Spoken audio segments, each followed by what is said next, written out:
Hi ட்ருட்டூஸ் கிச்சனில் இன்றைக்கி சூப்பரான ஆந்திரா மட்டன் ஃப்ரை தான் பார்க்க போகிறோம். இப்போ இதுக்கு தேவையான இன்க்ரீடியன்ஸ் பார்த்துடலாம். ஒரு க்ரீன் சில்லி, ஒரு 10-12 சின்ன வெங்காயம். நீங்கள் சின்ன வெங்காயம் பதிலாக பெரிய வெங்காயம் கூட எடுத்துக்கலாம். ஒரு பெரிய சைஸ் ஆனியன் எடுத்துக்கோங்க.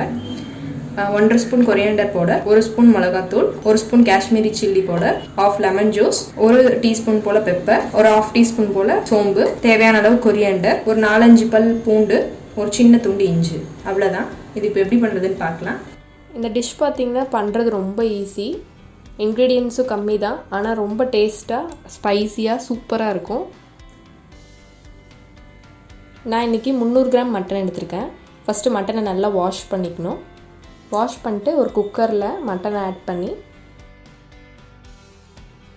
கொஞ்சமாக அதுக்கு தேவையான அளவு மஞ்சள், உப்பு சேர்த்து மட்டன் மூழ்கிற அளவுக்கு தண்ணி ஊற்றி ஒரு 5-6 விசில் வச்சிடலாம்.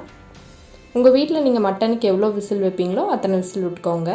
ஃபர்ஸ்ட் ஸ்டெப்பாக இதை நம்ம நல்லா வேக வச்சு எடுத்துக்கலாம். இப்போ அரைக்கிறதுக்கு மிக்ஸி ஜாரில் ஃபஸ்ட்டு வெங்காயம் சேர்த்துருக்கேன், பெப்பர், சோம்பு, ஒரு துண்டு இஞ்சி, பூண்டு, அப்புறம் இதை அரைக்கிறதுக்கு கொஞ்சம் தண்ணி. இதை ஃபஸ்ட்டு அரைச்சிட்டு வந்துடலாம் பேஸ்ட் மாதிரி. இப்போ இது தேவையான ஆயில் ஊற்றிக்கலாம். ஆயில் ஹீட் ஆனது கறி லீவ்ஸ் சேர்த்திக்கலாம். இது கூடவே க்ரீன் சில்லி,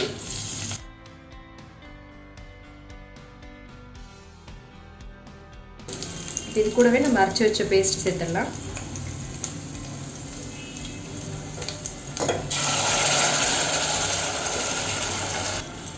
இப்போதைக்கு தண்ணி எதுவும் மிக்ஸ் பண்ண வேண்டாம். இது ஒரு 5 மினிட்ஸ் நல்லா குக் பண்ணணும். இதோட பச்சை வாசனை நல்லா போகணும், அந்த அளவு குக் ஆகட்டும்.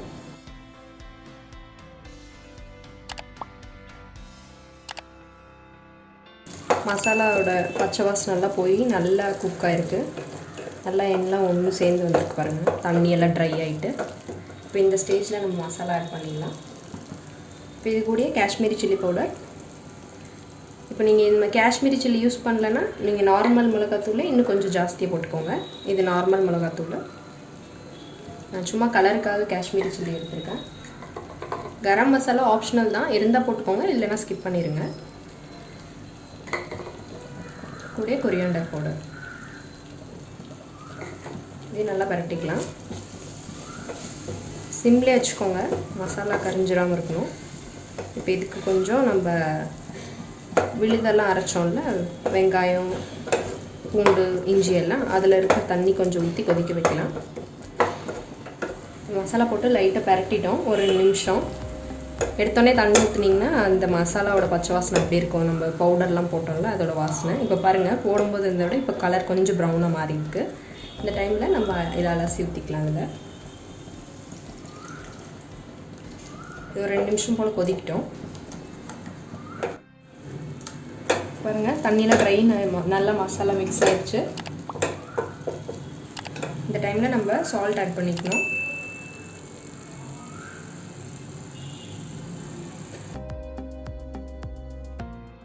இப்போ மட்டன் பாருங்கள் 5 விசில் விட்டு வேக வச்சு எடுத்து வச்சுருக்கேன். இப்போ இது சேர்த்துடலாம் நம்ம. இப்போ இதில் நம்ம மட்டன் சேர்த்திக்கலாம், தண்ணி இல்லாமல்.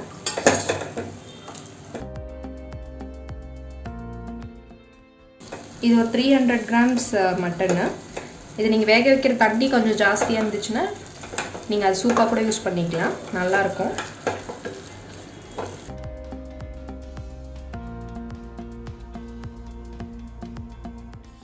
இது மட்டன் மசாலா கூட மிக்ஸ் ஆகிருக்கு. இந்த டைமில் நம்ம அது வேக வச்ச தண்ணியை ஒரு 1/2 கப் ஊற்றிக்கலாம். ஒரு 5 மினிட்ஸ் கொதிக்கிட்டோம்.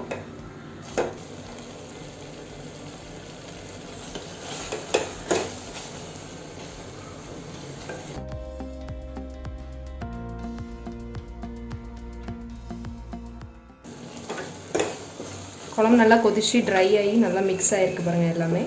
இப்போ இது கூட 1/2 லெமன் ஜூஸ் ஊற்றிக்கலாம்.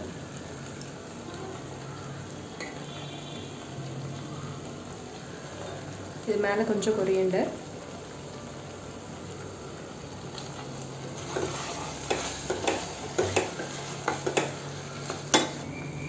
நான் இப்போ இந்த ஸ்டேஜில் அடுப்பு ஆஃப் பண்ணிக்க போகிறேன்.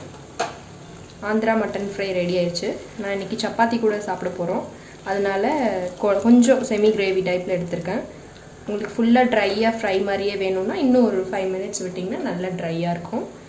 அப்போ உங்களுக்கு டேஸ்டியான ஆந்திரா மட்டன் ஃப்ரை ரெடியாக இருக்கும்.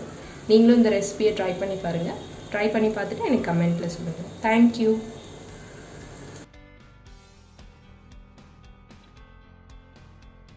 இந்த வீடியோ யூஸ்ஃபுல்லாக இருக்கும் நம்புகிறேன். தொடர்ந்து நம்ம சேனலை சப்போர்ட் பண்ணுங்கள். உங்கள் டவுட்ஸை கமெண்ட்டில் கேளுங்க. டுட்டூஸ் கிச்சனை லைக் பண்ணுங்கள், ஃப்ரெண்ட்ஸ் அண்ட் ஃபேமிலிக்கு ஷேர் பண்ணுங்கள், அப்படியே சப்ஸ்கிரைப் பண்ணிக்கோங்க.